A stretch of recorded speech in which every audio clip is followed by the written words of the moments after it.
The vial shatters against her teeth. Alara tastes blood before she tastes the medicine. The clay edge cuts her lip as rough hands force her jaw open, tipping the liquid down her throat. It burns. Not like fire, worse, like swallowing ground glass mixed with poison, like her insides are being scraped hollow. She gags, tries to spit it out, but Merrick's fingers clamp her mouth shut, his other hand crushing the back of her neck. Swallow, he growls. She does, because the alternative is drowning in it. The wolfsbane hits her bloodstream fast, her veins turn to ice. Her chest collapses inward, ribs pressing against lungs that suddenly forgot how to work. She crumples forward onto her knees, dirt grinding into her skin, vision swimming with black spots. Around her, the courtyard is silent. 50 wolves watch, none of them move. This is the 4th time this week. The guards don't even pretend it's medicine anymore. They just call it what it is. Control.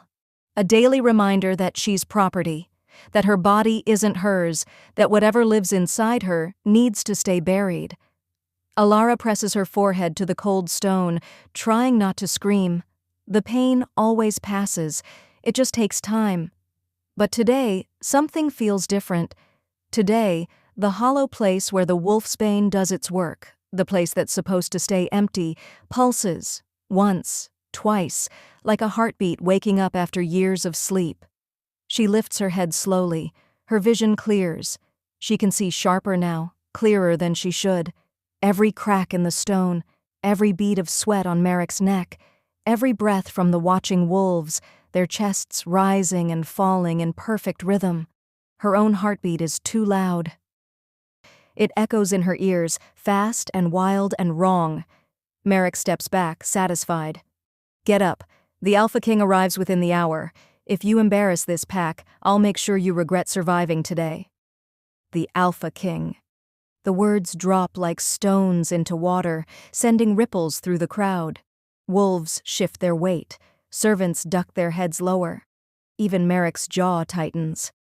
Kalin Draven doesn't visit packs for fun. He comes to judge, to inspect, to decide who stays and who gets erased. And if you're here for more stories that dig deep into power, survival, and the truths people try to bury, make sure you're subscribed.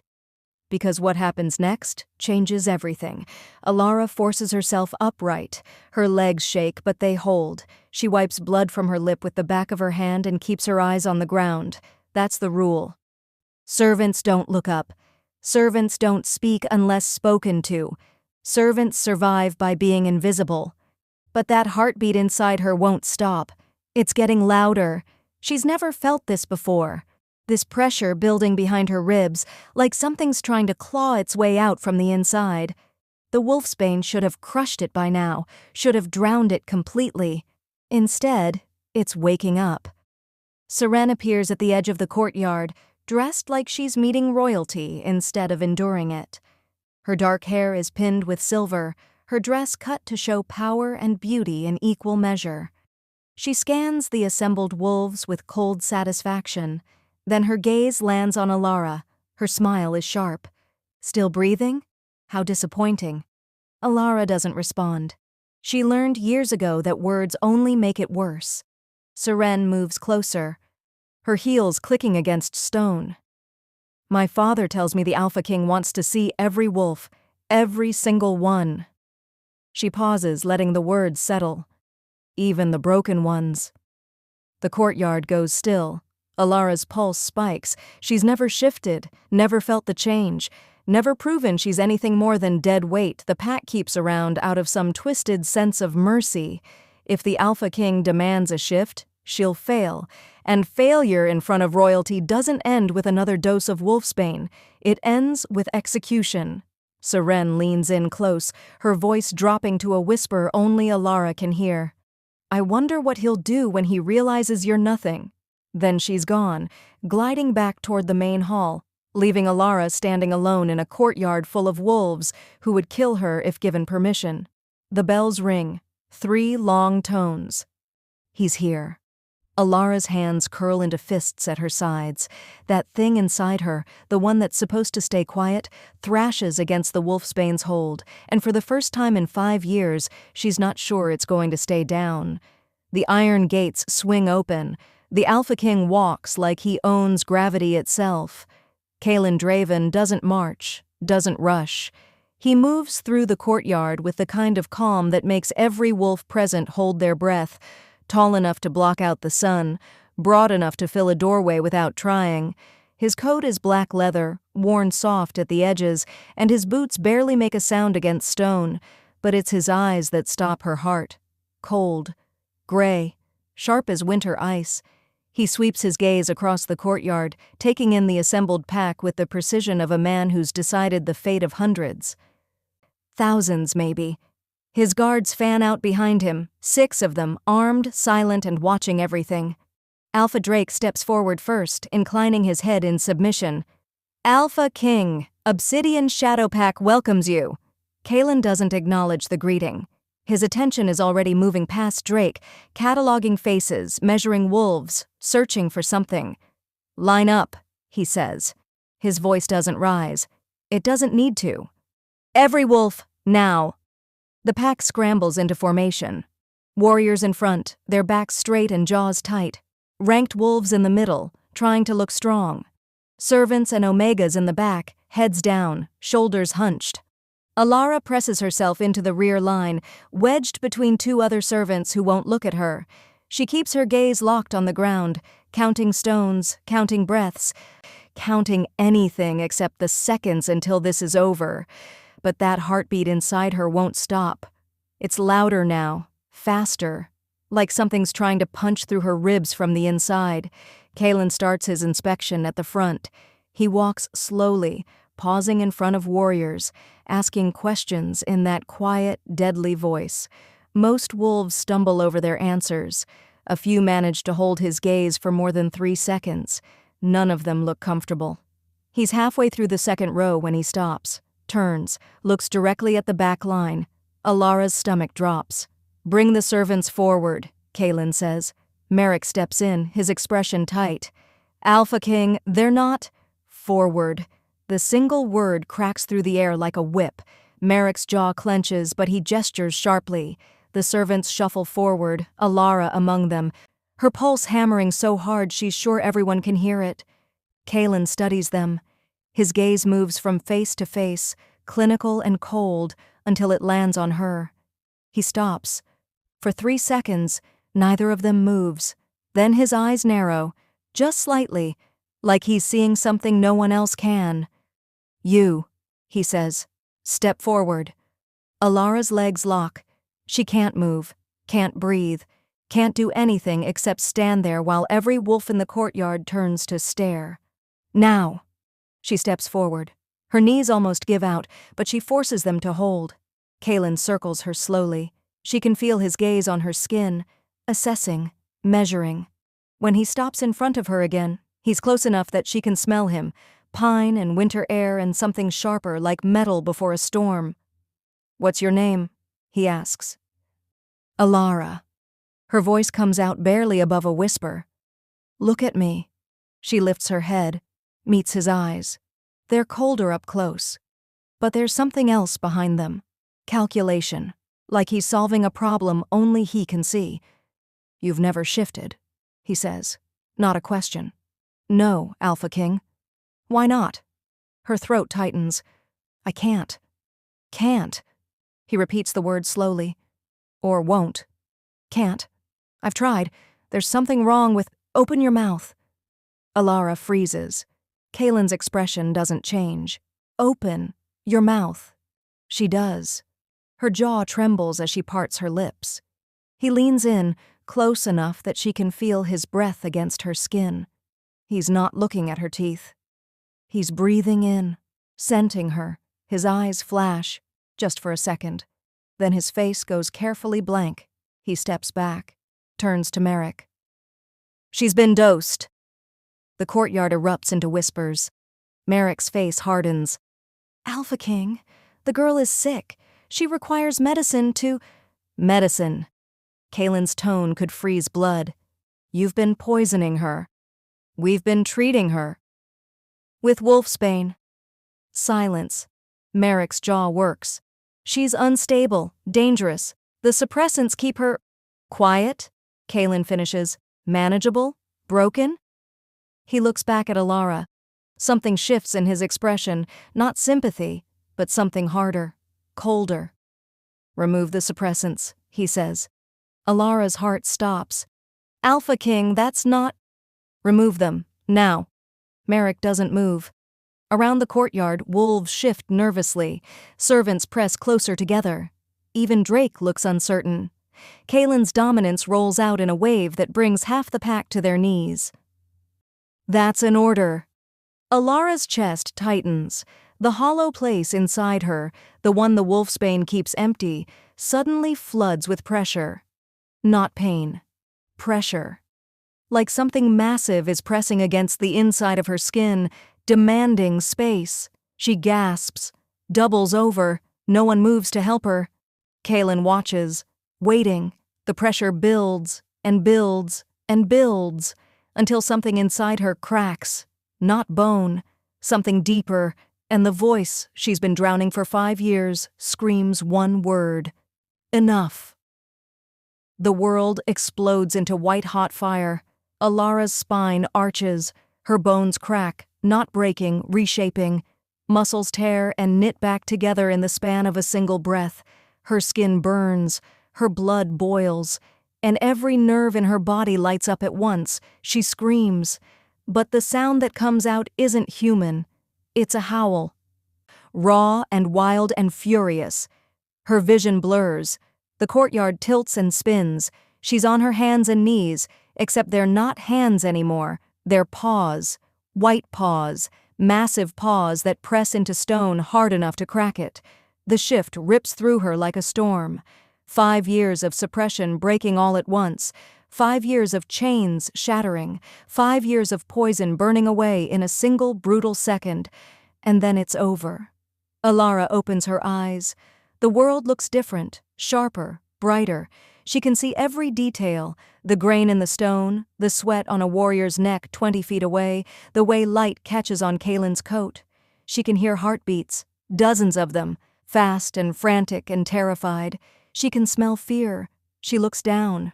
4 paws, white fur that gleams like fresh snow in sunlight. A body twice the size it should be, bigger than the servants, almost as large as the warriors in wolf form. Impossible. The courtyard is silent. Then someone gasps. A warrior stumbles backward. Another drops to his knees. Seren's voice cuts through the stillness, thin and sharp. That's not possible. Kalin hasn't moved. He stands exactly where he was, watching her with those cold gray eyes, but something flickers in his expression now, not surprise. Confirmation. A white wolf, he says quietly. The pack erupts. Warriors back away. Servants collapse. Even Merrick looks shaken, his usual composure cracked wide open. Alara's wolf mind struggles to process what's happening. She doesn't understand. What is she? What does this mean? But somewhere deep inside, the voice that finally broke free whispers the truth. You're the thing they tried to kill. Kalin raises one hand. Instant silence. A white wolf hasn't been seen in this kingdom for 112 years, he says, addressing the pack but keeping his eyes on Alara. They were hunted during the purge, eradicated. The old kings decided their power was too dangerous to control. He takes a step closer. Alara's instincts scream at her to run, but her paws won't move. They could challenge alphas without rank, Kalin continues. Break pack bonds. Command loyalty through presence alone. The legends say they could call the moon itself. His gaze sharpens. And someone in this pack has been suppressing one for 5 years. Drake finally finds his voice. Alpha King, I swear we didn't know. You didn't know. Kalin's tone is ice. You housed a white wolf, dosed her with poison daily, and somehow remained ignorant. Merrick steps forward, his tactical mind working fast. The mother, Alpha King. The girl came to us with her mother 5 years ago. The woman claimed the child was sick, Needed treatment. We took them in. The mother handled everything. Then she died 3 years ago. We simply continued what she started." "Convenient," Kalin says softly. "The only person who knew the truth is dead. No one left to question. No one to blame." He crouches down, bringing himself eye level with Alara's wolf. This close, she can see past the cold exterior, see the calculation, the ruthless intelligence. "Shift back," he says. It's not an order, almost gentle. Alara doesn't know how. She's never done this before, but instinct takes over. The world blurs again, and suddenly she's human. Gasping on her hands and knees in the dirt. One of Kalin's guards throws a cloak over her shoulders. She pulls it tight, shaking. "Stand up," Kalin says. She does. Her legs barely hold her. Kalin turns back to Drake. "You have a choice. Turn her over to me now, and I'll consider this an oversight, or refuse, and I disband this pack before sunset." "Treason?" Drake's voice rises. "We didn't. You harbored a white wolf. The law is clear.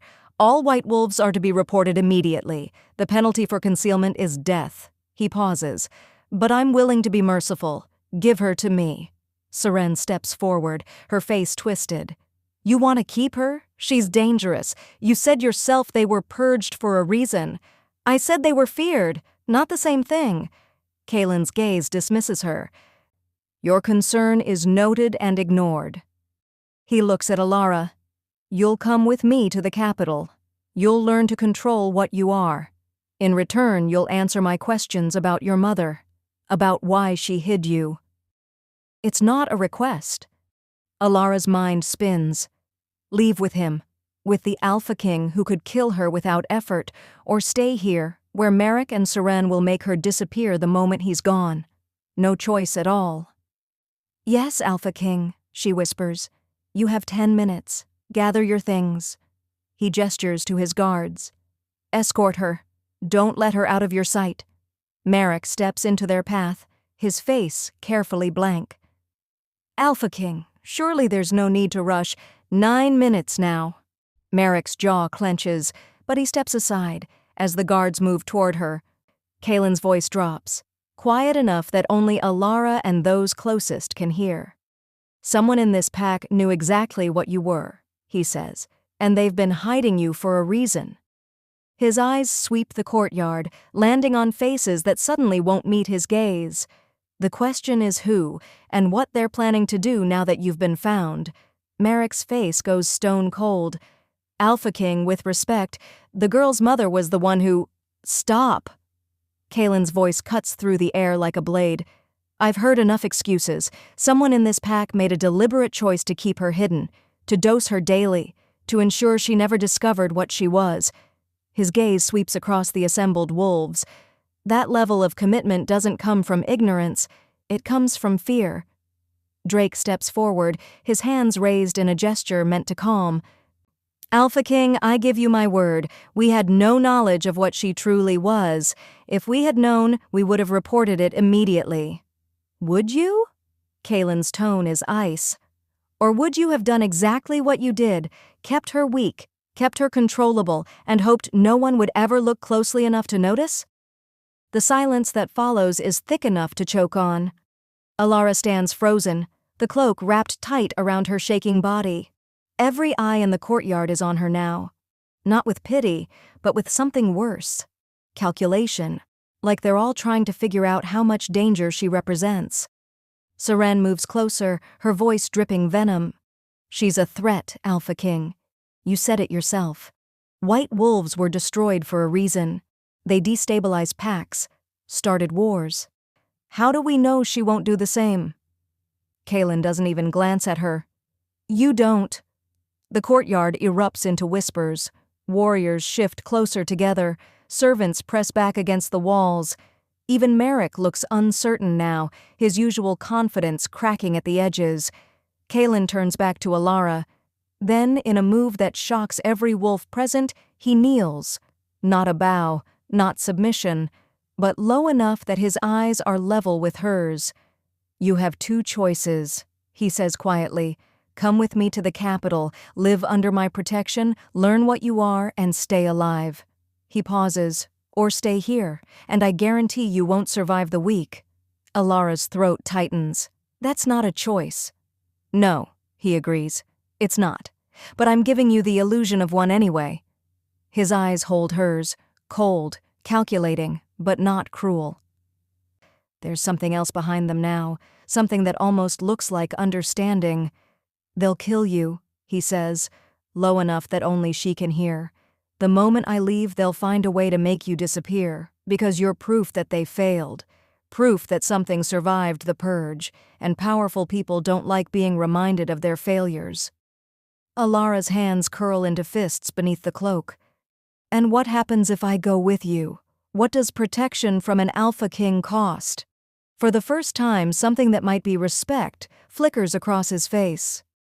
Your honesty, your cooperation, and your trust that I'm not your enemy. Are you? Not yet. The answer is so blunt it almost makes her laugh. Almost. Kalin stands, his dominance rolling back out across the courtyard. She comes with me, effective immediately. Anyone who interferes answers to me personally. Drake's jaw works. He looks like he wants to argue, but the words won't come. Finally, he nods. As you command, Alpha King. Serene isn't so easily silenced. And what about the rest of us? What are we supposed to tell the other packs when they ask why the Alpha King took a servant? When they start asking questions we can't answer? Kalin's gaze slides to her, flat and cold. Tell them the truth. That you were harboring a white wolf and didn't have the sense to realize it. I'm sure that will do wonders for your reputation. Serene's face flushes red. Her mouth opens, then snaps shut. Kalin gestures to his guards. Escort her to gather her belongings. 5 minutes. If anyone tries to stop you, remove them. The guards move toward Alara. She doesn't resist. There's no point. As they lead her toward the servants' quarters, she catches Merrick's expression, blank, controlled, but his eyes are burning. He's already planning something, already figuring out how to turn this to his advantage. And Seren? She's staring at Alara with pure, undiluted hatred. Alara keeps walking. Her legs feel disconnected from her body, moving on autopilot while her mind spins. Everything she thought she knew about herself just shattered. Everything she believed about her mother, about her weakness, about her place in the world. Gone. She's not broken. She never was. And that terrifies her more than anything else. Inside the tiny room she's called home for 5 years, Alara stares at her belongings. One spare dress, a wooden comb, the empty vial that used to hold her daily dose of control. She picks up the vial, turns it over in her hands, then she throws it against the wall. It shatters. Glass scatters across the floor, glinting in the dim light. One of the guards clears his throat. Time's up. Alara grabs the dress and comb, shoves them into a cloth bag, and turns to face him. I'm ready. She's not, but she says it anyway. The horse is massive. Alara stares up at the black beast, her stomach twisting. She's never ridden before, never even been this close to a horse this size. Kalin swings into the saddle like it's nothing, then extends his hand down to her. Can you ride? No. You'll learn. His grip is iron as he hauls her up behind him. Hold on, we don't stop until nightfall. Alara wraps her arms around his waist because there's nowhere else to hold. The leather of his coat is warm under her fingers. She can feel the muscle beneath it, solid and unyielding. The horse starts forward. The fortress gates loom ahead, then fall behind. She doesn't look back. The road winds through forest, thick with pine and oak. Sunlight filters through the canopy in broken streams, painting the ground in gold and shadow. It's beautiful. Alara's never seen this much green in one place. The pack kept her inside the walls, kept her small and contained. Now the world sprawls out in front of her, endless. Your mother, Kalin says after an hour of silence. His voice carries easily over the sound of hooves. What do you remember about her? Alara's throat tightens. Not much. She was quiet, kept to herself, made sure I took the medicine every day. Did she ever tell you why? She said I was sick, that without it, I'd die. And you believed her. I was 15. She was my mother. Why wouldn't I? Kalin doesn't respond immediately. When he does, his tone is careful. Your mother wasn't trying to kill you. She was trying to keep you alive. The suppressants weren't medicine, they were a disguise. Alara's chest tightens. A disguise from what? From people like me, from alphas who know what to look for. White wolves have a scent, distinctive, impossible to hide unless it's chemically blocked. Your mother dosed you to keep you hidden, to make you seem like nothing. She made me believe I was nothing. Yes, his voice is flat. She did, because if you believed it, everyone else would too. The words settle heavy in her chest. All those years of thinking she was broken, worthless, a burden the pack carried out of pity, it was all a lie. A lie her mother built and maintained until the day she died. Why? Alara's voice cracks. If she wanted to protect me, why not just tell me the truth? Because the truth would have gotten you killed. Kalin shifts in the saddle. White wolves were hunted, Alara. Families were slaughtered. Entire bloodlines erased. Your mother knew that, so she made a choice. Let you live in ignorance, or watch you die for what you are. Alara's hands tighten on his coat. And now? Now you're awake, and everyone who wanted your kind dead is going to know about it. The forest thins as they climb higher into the mountains. The air grows colder. Alara can see her breath now, white puffs that dissolve into nothing. Where are we going? She asks. The capital, Shadowcrest. It's 3 days north. And when we get there, you train. You learn control, and you answer every question I have about your mother, your past, and anyone who might have known what you were. And if I don't have answers, then we find them together. There's something almost reassuring in his certainty, like this is just another problem to solve, another puzzle to crack. But Alara can feel the tension in his shoulders, the way his gaze keeps sweeping the tree line like he's expecting an attack. He's worried, and that worries her more than anything. As the sun dips below the mountains, painting the sky in shades of orange and red, Kalin finally pulls the horse to a stop. They've reached a clearing with a stream running through it, the water clear and cold.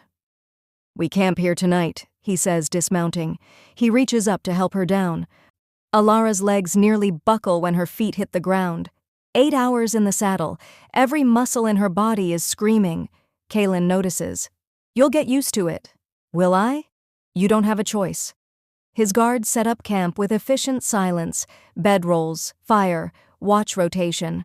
Alara sits on a fallen log and watches them work, feeling useless. Kalin crouches beside her, holding out a water skin. Drink. She does. The water is cold enough to hurt her teeth. Get some rest, he says. Tomorrow's going to be harder. But Alara doesn't rest. She lies on her bedroll and stares up at the stars, thinking about her mother, about the lies, about the life she could have had if someone had just told her the truth. And in the Obsidian Shadow fortress, Merrick stands in his private quarters. Holding a communication crystal that glows faint blue in the darkness, he speaks 3 words into it. She's been found. Far away, someone listens and begins to move. The bedpost snaps in half. Alara jerks awake, gasping. Her hand, no, her claw, is buried knuckle-deep in carved oak. White fur covers her arm up to the elbow, then fades back to skin as she scrambles backward across silk sheets she doesn't remember climbing into. The room spins. Too much gold, too much space. Windows stretching floor to ceiling, showing a city that glitters like scattered diamonds in the pre-dawn light. This isn't the servants' quarters. This isn't anywhere she recognizes. Her heart hammers against her ribs as the memories flood back. The shift, the journey. Kalin hauling her onto that massive horse and riding for 3 days straight through mountain passes that made her stomach drop. And now this, Shadowcrest. She forces herself to breathe, to look around properly. The room is easily 10 times the size of the space she shared with 5 other servants back at Obsidian Shadow. A 4-poster bed with curtains she could get lost in. A wardrobe that could fit her entire life twice over. Rugs so thick her feet sink into them. But it's the furniture that makes her freeze. Claw marks. Everywhere. The bedpost she destroyed isn't the only casualty. Deep gouges rake across the writing desk. The chair by the window has a leg hanging by splinters. Even the walls show scratches like something wild tried to dig its way out. She did this, in her sleep, without knowing. Alara's stomach turns over. She shifts involuntarily now. Can't control it. Can't stop it. What if she'd hurt someone? What if... The door opens without warning. A woman steps through, tall and dark-skinned with silver braids coiled like a crown. She takes in the destruction with one sweeping glance, her expression flat. "You're awake. Good." She doesn't sound surprised, doesn't even look bothered by the wreckage. "I'm Alara. I run this place. The Alpha King wants you fed and dressed before he deals with you." Deals with her. Like she's a problem that needs solving. Alara pulls the blanket tighter around her shoulders. "I didn't mean to." "Doesn't matter what you meant. Matters what you did." Alara moves to the wardrobe, pulling out clothes Alara's never seen before. Real fabric. No patches, no stains. "You shift in your sleep, you'll need a stronger room. I'll have someone move you to the reinforced wing after breakfast." Reinforced? Steel walls, warded locks, the kind of place we keep wolves who can't control themselves.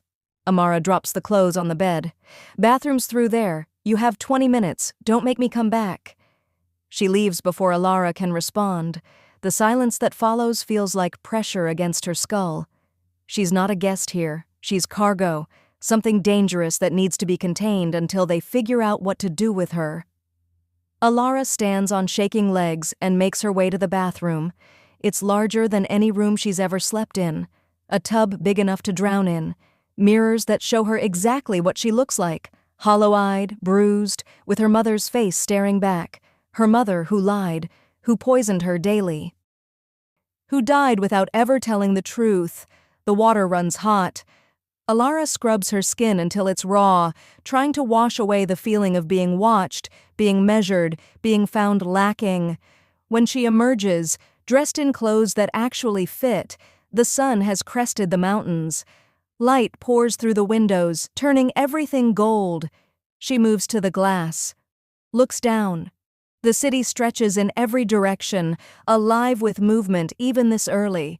Wolves in human form crowd the streets. Market stalls line the squares. Children chase each other between buildings that rise like monuments to power. It's beautiful. It's everything the Obsidian Shadow pack wasn't. And it still feels like a cage. "Impressive, isn't it?" Alara spins. Kalin stands in the doorway, arms crossed. She didn't hear him enter. Didn't smell him coming. He moves like smoke, there one moment, gone the next. His gaze drops to the destroyed furniture, lingers there, then returns to her face. "I didn't..." She starts. "I know." He steps into the room, doesn't come closer, just circles slowly, taking in the damage. "You shifted in your sleep, lost control, tore apart everything in reach." His voice is clinical, detached. "That's what happens when you suppress a wolf for 5 years. It comes back hungry." Alara's hands curl into fists. "I could have hurt someone." "Yes." No comfort, no reassurance, just brutal honesty. Kalin stops in front of the window, backlit by morning sun. "You're dangerous, Alara. To yourself, to everyone around you. Until you learn control, you're a loaded weapon that could go off at any moment." "Then why bring me here?" The words come out sharper than she intends. Why not just kill me like they killed the rest? For the first time since she met him, something that might be respect flickers across his face. Because weapons can be aimed. He turns to face her fully. "And right now, I need one pointed at the people who thought they could keep you hidden. The people who dosed you daily and pretended mercy while they were really buying insurance." Insurance against what? Against exactly this moment. Against a white wolf waking up and asking questions they don't want answered. Kalin moves toward the door, pauses. "Training starts in 1 hour. Courtyard. Don't be late." "Wait." But he's already gone.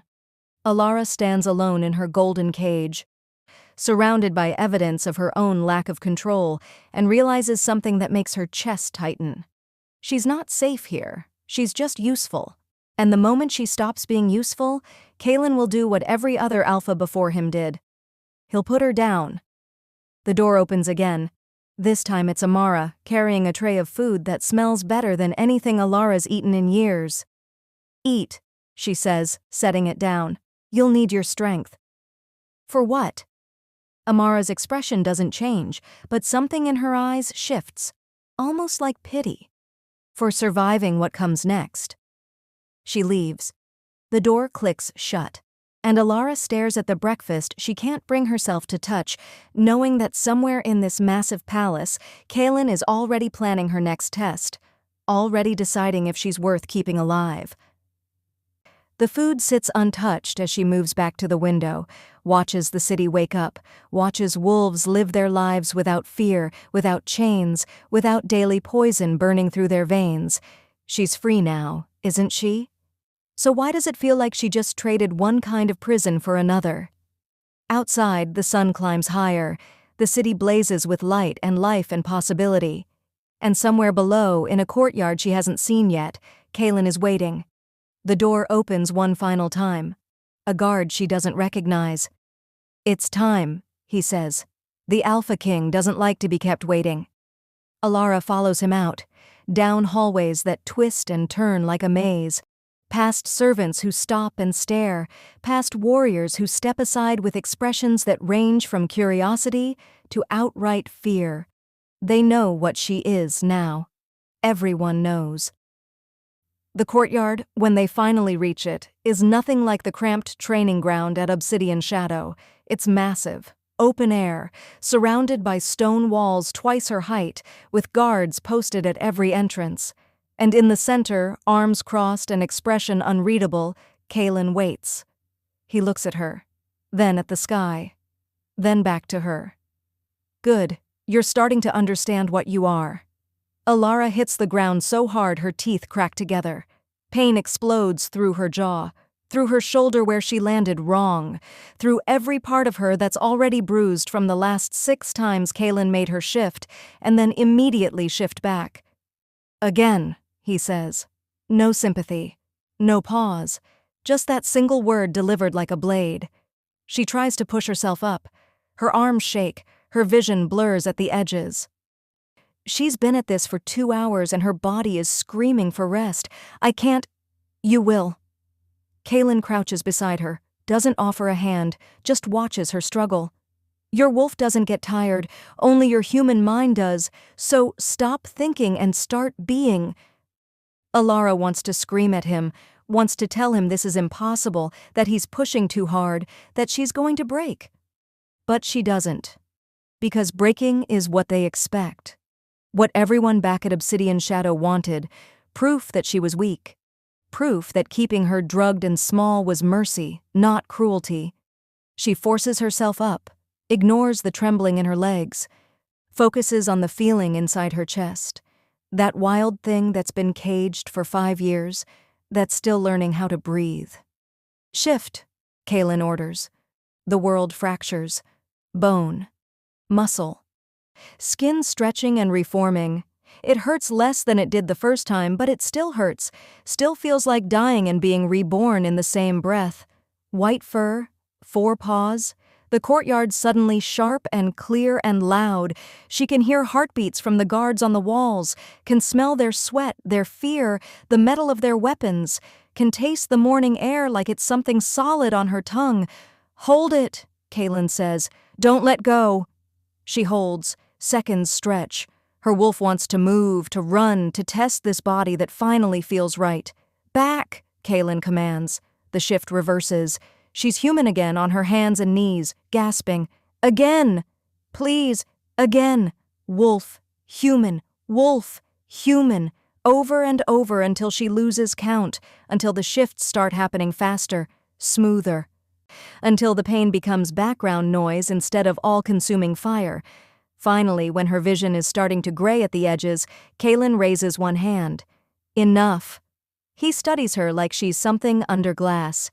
"You're learning. Good. Now let's see if you can control it under pressure." He gestures. A door on the far side of the courtyard opens. A man steps through, tall, broad-shouldered, with scars crossing his dark skin like a map of old battles. His eyes are cold when they land on Alara. Not hostile. Just flat. Like she's not worth his time. "This is Torin," Kalin says. "He's going to help you with the next part." Torin doesn't look like he wants to help with anything. He looks like he'd rather be literally anywhere else. "Alpha King," he says, his voice rough. "With respect, I don't train lost causes."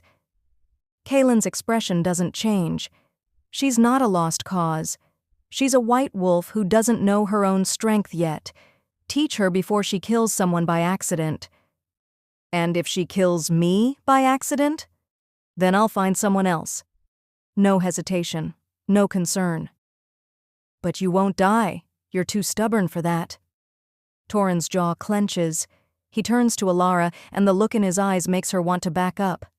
Not because he's threatening, because he's already dismissed her, already decided she's not worth his attention. "Shift," he orders. Alara glances at Kalin. He nods once. She shifts. The courtyard snaps back into focus through wolf eyes. Torin shifts too. His wolf is huge, dark gray, nearly black, with muscles that ripple under his pelt. He's easily twice her size. "Show me what you've got," he says, his voice translating perfectly in her head. Pack bond communication. She shouldn't be able to hear him. She's not part of this pack, but she hears him anyway. Alara moves forward. Cautious. She's never sparred before. Never fought. The closest she came to violence was staying out of Merrick's way when he was in a mood. Torin doesn't wait for her to be ready. He lunges. She barely dodges. His teeth snap where her throat was a second ago. She stumbles, recovers, circles left. He comes at her again. Faster this time. She can't keep up. Can't predict where he'll strike next. His paw catches her shoulder and she goes down hard. Pain. Dust in her mouth. Torin standing over her, unimpressed. "You fight like prey," he says. "All you know how to do is run." Something hot flares in Alara's chest. Not pain, not fear, anger. She surges up. Doesn't think. Just moves. Her jaws snap at his front leg and he jerks back, surprised. Good. She presses forward. No technique, no training, just instinct screaming at her to fight back, to stop being small, to stop apologizing for taking up space. Torin blocks easily, shoves her aside like she weighs nothing. But she doesn't stay down this time. She comes at him again, and again, each time faster, each time closer to actually landing a hit.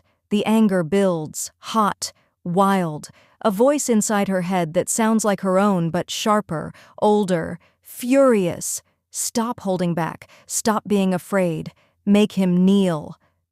The command rips out of her without warning. Not words, not a growl. Something deeper, something that bypasses thought and goes straight to instinct. Torin drops. His legs fold. His head lowers. He hits the ground like someone cut his strings, and the look in his eyes is pure shock. Alara stumbles backward. Her wolf form flickers, threatens to collapse back to human. What did she just do?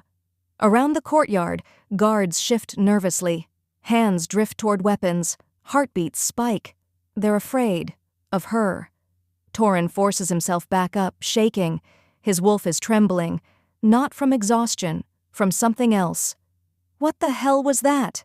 His voice comes out strangled. Kalin steps forward. His expression is still unreadable, but something flickers in his eyes. Recognition. That, he says quietly, is what they were afraid of. He looks at Alara. She's still in wolf form, still shaking, still trying to understand what just happened. "Shift back," Kalin says, not an order this time. Almost gentle. She does. The world blurs, and then she's human again, on her knees in the dirt, gasping. Someone throws a cloak over her. She doesn't see who. Torin shifts back too. He's breathing hard, his eyes locked on her like she's something he's never seen before. "She made me kneel," he says. "I didn't choose it. Couldn't stop it. She just—" He stops, swallows hard. "Alpha King, that's not normal." "No." Kalin's voice is flat. "It's not. That's white wolf dominance. It bypasses rank, bypasses training. If she wanted to, she could make an alpha submit. The courtyard goes silent. Alara wraps the cloak tighter, her whole body shaking. I didn't mean to, I was just angry, and it doesn't matter what you meant. Kalin crouches in front of her, eye level. You did it, and now everyone here knows what you're capable of. He pauses. They should be afraid. So should you. The words hit like a punch to the gut. She's dangerous, not just to herself, to everyone around her. Kalin stands, addresses the guards. Training is over for today. Clear the yard. They move immediately, grateful for the excuse to leave. Within seconds, it's just Kalin, Torin, and Alara in the massive space. Torin is still staring at her. If she loses control, she won't, Kalin says with confidence Alara doesn't feel. Because she'll learn, one way or another. He turns to leave, stops, looks back at Alara. Get some rest. Tomorrow we do it again. Then he's gone. Torin lingers a moment longer. His expression has shifted from dismissive to something more complicated. Not quite respect, but not contempt either. You really didn't know, he says quietly. What you could do. Alara shakes her head. He exhales slowly. Then you're either the most dangerous thing I've ever seen, or the most tragic. He starts toward the exit, pauses. For what it's worth, I hope it's the second one. He leaves. Alara sits alone in the empty courtyard, wrapped in a borrowed cloak, trying to process what just happened. She made a warrior kneel, without touching him, without trying. What else can she do without meaning to? What other damage is she capable of? A hand touches her shoulder. She flinches, spins. Amara stands there, her expression softer than before. Just slightly. Come on, she says. Let's get you back inside before you freeze. Alara lets herself be led. Through corridors, past more staring faces, back to her room with its destroyed furniture and too much space. Amara pauses at the door. The Alpha King pushes hard because he has to, because if you don't learn control, someone else will make the choice for you. What choice? Whether you live or die. Amara's voice is matter of fact. Power you can't control owns you, and people who are owned don't stay free for long. She closes the door, leaves Alara alone with her thoughts and her fear, and the horrible knowledge that she could hurt people without even trying. Outside, the sun dips toward the mountains, and somewhere in the palace a messenger arrives, whispers something to Kalin that makes his expression go cold. He listens, nods once, dismisses the messenger with a gesture. Then he stands at his office window, looking out over the city, his hands clasped behind his back. So they're coming, he says to the empty room. Good. Let them. In the hallway outside Alara's door, guards take up positions. More than before. Armed, alert. Something has changed. The palace feels it. The weight of impending conflict settling over everything like a storm about to break. And Alara, exhausted and alone in her room, has no idea that in 3 days, everything she thinks she knows about her life will shatter again. The door to her room locks from the outside. She doesn't hear it. But she feels it. The message arrives at dawn. 3 words that change everything. She has visitors. The council chamber is built to intimidate. Alara knows this the moment the doors open, knows it in the way the ceiling soars 3 stories high, in the way the windows let in light that feels like judgment, in the way the curved table at the room's center is positioned so everyone sitting there can stare down at whoever stands in the middle. Like her. Right now. She wasn't given a choice about attending. Wasn't asked, just escorted by guards who wouldn't meet her eyes and deposited here like evidence at a trial. Kalin sits at the head of the table, his expression carved from stone. To his right and left, 3 other alphas she's never seen before, all of them older, all of them watching her like she's something that might bite. This is unnecessary, Kalin says, his voice cold enough to frost the windows. I've already informed you that the White Wolf is under my protection. Protection! The word comes from the alpha directly across from Kalin. He's lean, sharp-featured, with eyes that miss nothing. Is that what you're calling it? Kalin? Because from where I'm sitting, it looks more like possession. Alpha Vex. Alara knows his name because the guards whispered it while they walked her here, knows he rules the Blood Moon Pack to the east, knows he's been challenging Kalin's authority for years. Call it whatever makes you sleep at night, Kalin says. She stays with me. The old laws say otherwise. Another alpha speaks now. Older, gray hair, scars crossing his face like tally marks. White wolves belong to no pack. They exist outside the hierarchy. That was the agreement that ended the purge. The purge that was supposed to kill them all, the third alpha adds. She's the youngest of the three, but her voice carries weight. So explain to me why we're sitting here discussing a wolf that shouldn't exist. Kalin doesn't flinch, because someone hid her. Suppressed her for 5 years, and I want to know who and why. Noble. Vex leans forward. But that doesn't change the law. If she's truly a white wolf, she's too dangerous to be controlled by one pack. She needs to be evaluated, tested, verified. Verified. Kalin's tone could cut glass. You mean studied, dissected, turned into a weapon for whoever gets their hands on her first. I mean contained. Vex's eyes shift to Alara. Before she becomes a threat to all of us? Alara stands in the center of the room, wrapped in clothes that feel too nice and don't fit right, listening to them discuss her fate like she's not even here. Like she's an object, a problem, a thing to be managed. The anger that flared in the training yard yesterday stirs again, hot, sharp. The girl doesn't even know how to control her power, the scarred alpha says. Torin's report was concerning. She made a veteran warrior submit without trying, without understanding what she was doing. That's not strength, that's instability. She's learning, Kalin says. Learning isn't good enough. The female alpha's voice is hard. If she loses control in the wrong moment, people die, packs fracture. We've seen what white wolves can do when they're unchecked. That's why the purge happened in the first place. The purge happened because kings wanted wolves they could control, Kalin counters, and white wolves refused to be controlled. There's a difference. Is there? Vex stands, moves around the table. His presence fills the room. Or are you just convinced there is because you want to believe you can tame her? That you can point her power wherever you want and trust it won't turn back on you? He stops directly in front of Alara, looks down at her. She's seen that expression before. Back at Obsidian Shadow, on Merrick's face when he thought she couldn't see. Hunger, calculation, the look of someone deciding how best to use a tool. Tell me, girl, Vex says softly.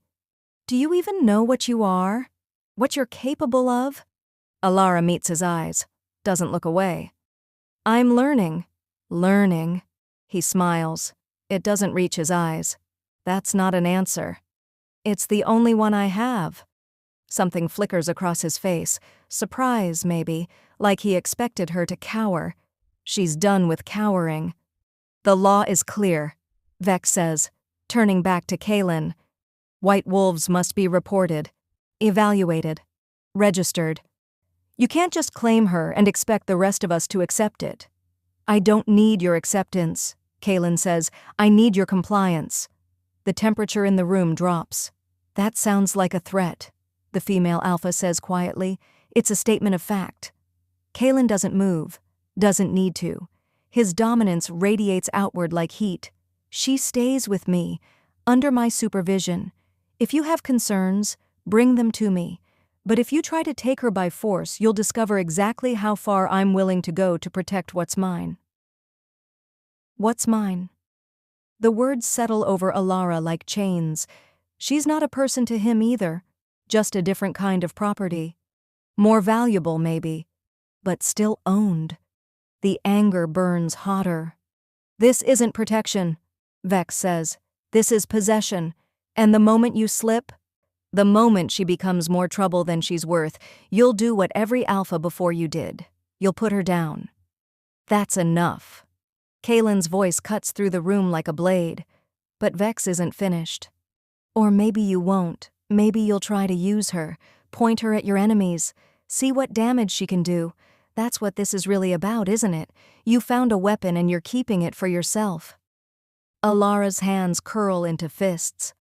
The anger is a living thing now, pressing against her ribs, demanding release. They're talking about her like she's not here, like she doesn't get a say in her own fate, like she's nothing. I belong to myself.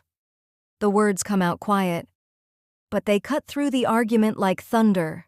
Every head in the room turns to her. Alara lifts her chin, meets their stares. You're all sitting here deciding what to do with me, where I go, who controls me, like I'm something you found on the side of the road. Her voice shakes but doesn't break. But I'm not. I'm not property. I'm not a weapon. I'm not yours to claim or evaluate or contain. Silence. Complete. Suffocating. Then Vex laughs. It's not a kind sound. Bold words from someone who couldn't control her own shift until 3 days ago. Bold words from someone who's still standing, Alara shoots back. You want to know what I'm capable of? So do I. But I'll figure it out on my own terms, not yours. The female alpha leans back in her chair, something that might be respect flickering across her face. The girl has teeth. The girl is unstable, the scarred alpha counters. And defiance doesn't change that. Kalin stands. The movement draws every eye. She's right. Vex turns. What? She's right, Kalin repeats. She belongs to herself. I'm not claiming ownership, I'm offering protection. There's a difference. Semantics, Vex says. Reality, Kalin counters. He looks at Alara, really looks at her. And for the first time since this nightmare started, she sees something in his eyes that isn't calculation. She stays, she trains, she learns control. And when she's ready, she decides what comes next. Not me, not you, her. The room erupts. This is madness. You're setting a dangerous precedent. If she turns on you, Kalin raises one hand. Silence crashes down. She stays, he says again. Anyone who disagrees answers to me personally. This meeting is over. Vex's jaw clenches. You're making a mistake. Then I'll own it. Kalin's voice is iron. But she's not leaving, and if you come for her, you'll regret it. The threat hangs in the air, clear, undeniable. The 3 alphas exchange glances. Then, slowly, they stand. The female alpha nods once. Acknowledgement, not agreement. The scarred alpha just shakes his head. And Vex. Vex looks at Alara one more time. Enjoy your protection while it lasts, girl, because the moment you become more trouble than you're worth, he'll dispose of you just like everyone else did. He leaves. The others follow. The doors close with a heavy thud. Kalin exhales slowly, then turns to Alara. That bought us 3 days, he says. Maybe 4. Then they'll come for you with force. The book hits the table with a sound like a gunshot. Alara flinches. Stares at the leather-bound volume that Kalin just dropped between them. It's old, ancient maybe. The cover is cracked, the pages yellowed and brittle at the edges. They're alone. No guards, no witnesses. Just Kalin's private study with its floor-to-ceiling shelves and the smell of dust and secrets. He didn't ask her to come, just appeared at her door an hour after the council meeting and said 3 words. Follow me, now. Open it, Kalin says. Alara's hands shake as she reaches for the book.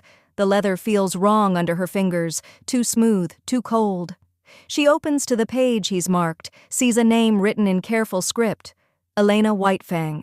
Her breath stops. That's not... Her voice cracks. My mother's name was Elena Graves. Your mother's name was whatever she needed it to be to stay alive. Kalin moves to the window, stares out at the city below. Elena Whitefang, last known survivor of the Silvercrest bloodline, born 1891, disappeared 1912 during the final wave of the Purge, presumed dead for over 100 years. The numbers don't make sense. Can't make sense. That's impossible, Alara says. My mother was... She couldn't have been... White wolves age differently. Kalin's voice is flat, clinical. Slower, much slower. Your mother was over 130 years old when she died, and she spent most of that time running. Alara's knees go weak. She grips the edge of the table to stay upright. Her mother, the woman who made her drink poison every day, who told her she was sick, who died without ever explaining why. That woman was ancient, powerful, running from something for over a century. The Silvercrest bloodline wasn't just strong, Kalin continues. They were peacekeepers, mediators. When packs went to war, they stepped in, forced negotiations, stopped the killing before it started. He turns to face her. They didn't rule through fear, they ruled through something worse. What? Truth. The word hangs in the air like a threat. They could sense lies, force honesty, make alphas sit down and actually talk instead of tearing each other apart. For 300 years they kept the kingdom stable, kept wars from spreading, kept the bloodshed contained. Alara's head spins. Then why? Because the old kings wanted war. Kalin's expression is hard. Wanted expansion, wanted to conquer neighboring territories and claim new lands. But they couldn't. Not with white wolves forcing peace treaties and exposing their lies. He pauses. So they made a choice. Kill the peacekeepers, blame them for instability, claim they were dangerous, and by the time anyone realized the truth, it was too late. The room feels too small, too hot. Alara's chest tightens. The purge wasn't about safety, she whispers. It was murder. Yes. One word. No comfort. No softening. Just brutal honesty. Alara looks back down at the book, at her mother's real name, at the history she never knew existed. She was hiding for 20 years before you were born, Kalin says, moving from pack to pack, using different names, suppressing her wolf so no one would recognize her scent, and then she had you. Why? The question tears out of her. If she knew what I was, if she knew they'd kill me, why have a child at all? Because she thought the purge was over, thought enough time had passed that maybe, just maybe, a white wolf could exist again without being hunted. Kalin's voice softens, just slightly. She was wrong. Alara's hands curl into fists. Someone found her. Yes, someone realized what she was, what you were. And instead of reporting it, they made a deal. Keep you drugged, keep you weak, keep you hidden. And in return, they got insurance. Insurance against what? Kalin reaches into his coat, pulls out a piece of paper, unfolds it on the table. It's a sketch, rough but detailed, a symbol burned into parchment, a wolf's head, split down the middle, one half white, one half black. Alara's blood runs cold. She's seen this before, on Merrick's hand, the ring he always wore. The one he touched whenever he was nervous. This symbol belongs to a group called the Covenant, Kalin says. They're old, older than the kingdom, older than the purge. They believe white wolves are abominations, mistakes that nature needs to correct. His eyes meet hers. Your mother wasn't just hiding from the crown. She was hiding from them. The pieces click together, horrible, inevitable. Merrick, Alara breathes, is a member, has been for decades, and the moment your mother died he should have reported you, should have had you killed, but he didn't. Kalin leans forward.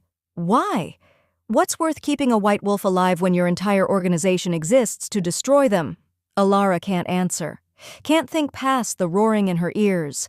Her whole life was a lie, every person she trusted, every safe moment. All of it built on secrets and poison and a conspiracy that wanted her dead. There's something else. Kalin's voice cuts through her spiral. Your mother had a sister, younger, named Shayla. She was 12 when the purge reached their pack. Elena got her out, hid her, and then disappeared to draw attention away. Alara's heart stops. Is she? I don't know. The records end in 1912, but if she survived, if she's still out there. Kalin trails off. She's been hiding even longer than your mother did. And if the Covenant is still hunting white wolves after all this time, she's either dead or very, very good at staying invisible. Alara stares at the book, at her mother's name, at the sister she never knew existed. Family, real family, not the pack that used her, not the mother who lied to protect her. But someone who might understand, who might know the truth. We need to find her, Alara says. No. Kalin's voice is iron. We need to keep you alive. Finding your aunt, if she even exists, is secondary to making sure the Covenant doesn't finish what they started. They're going to come for me anyway. Yes. Which is why you need to be ready. He closes the book. 3 days, Alara. That's what we bought in that council meeting. 3 days before Vex and the others make their move. 3 days to figure out who else is working with the Covenant and how deep this goes. He moves toward the door. Stops. Looks back. Your mother spent her entire life running, hiding, pretending to be weak so they wouldn't look too closely. His gaze is sharp. You don't have that luxury anymore.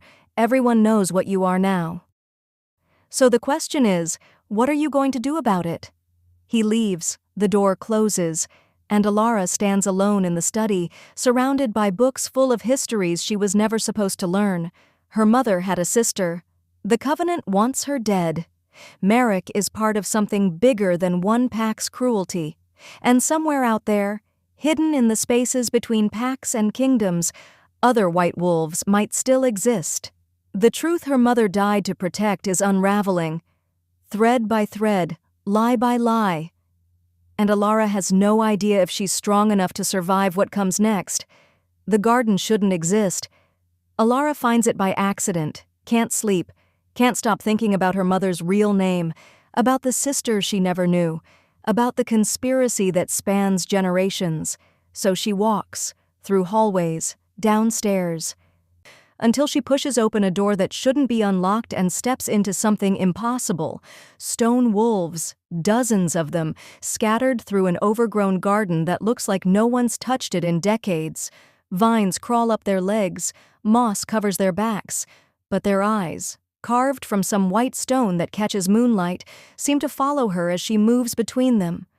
She shouldn't be here, knows it in her bones, but her feet keep moving, drawing her deeper into the garden, toward the statue at its center.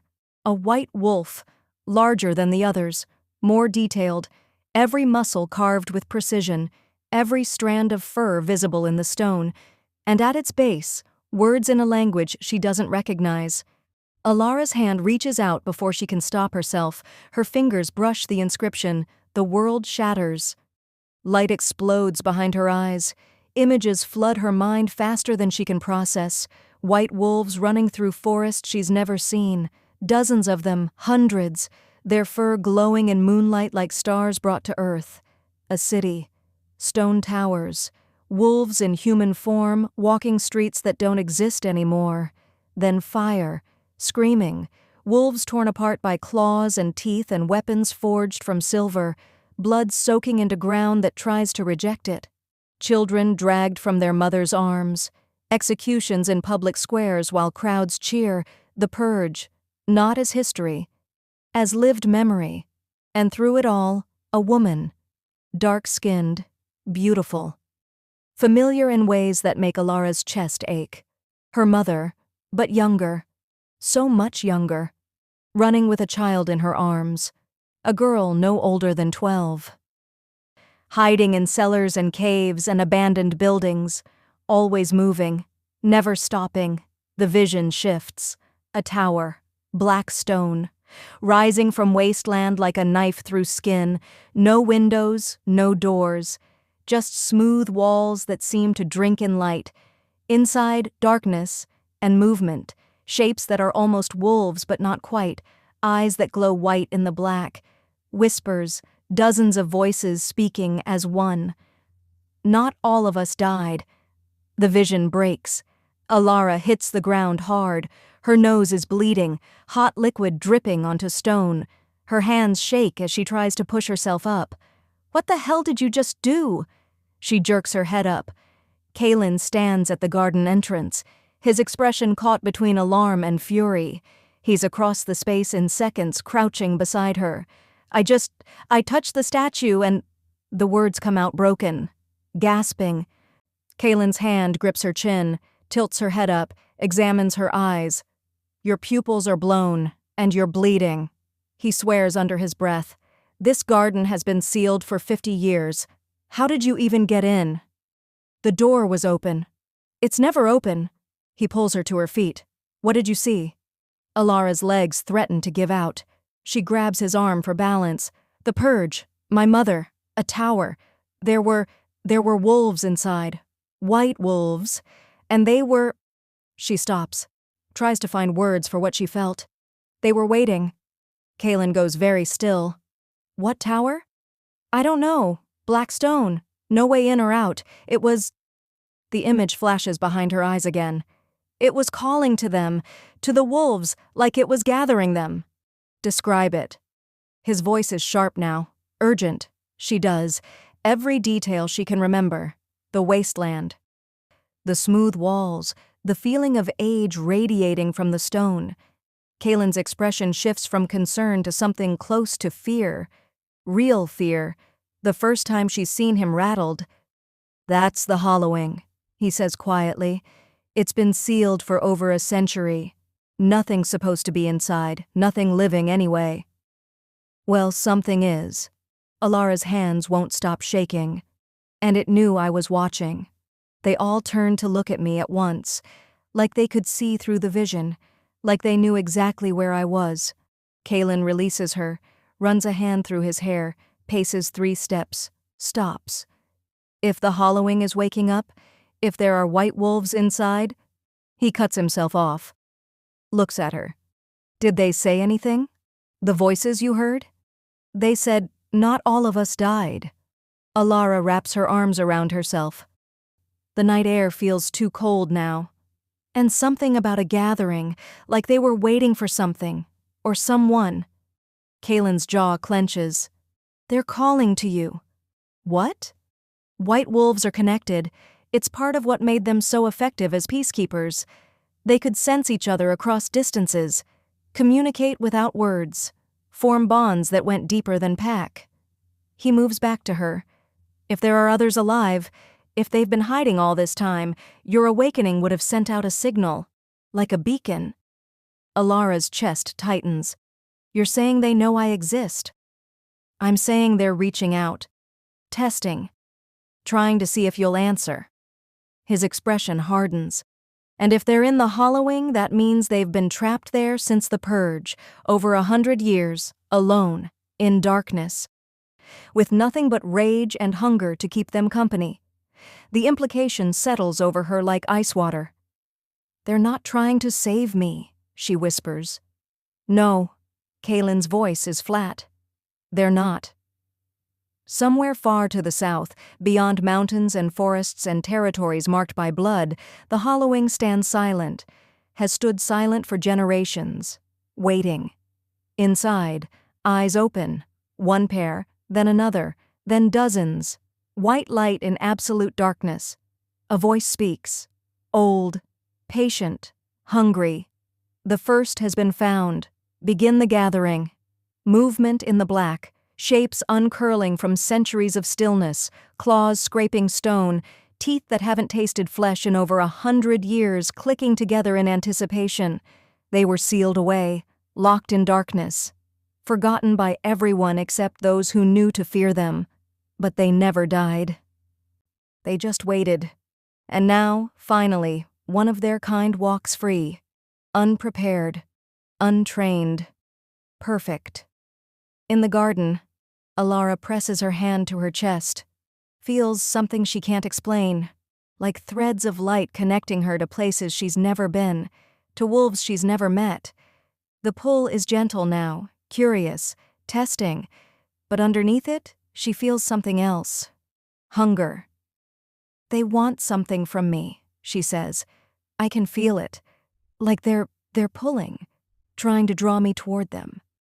Kalin's hand closes around her arm. Then we make sure you never answer.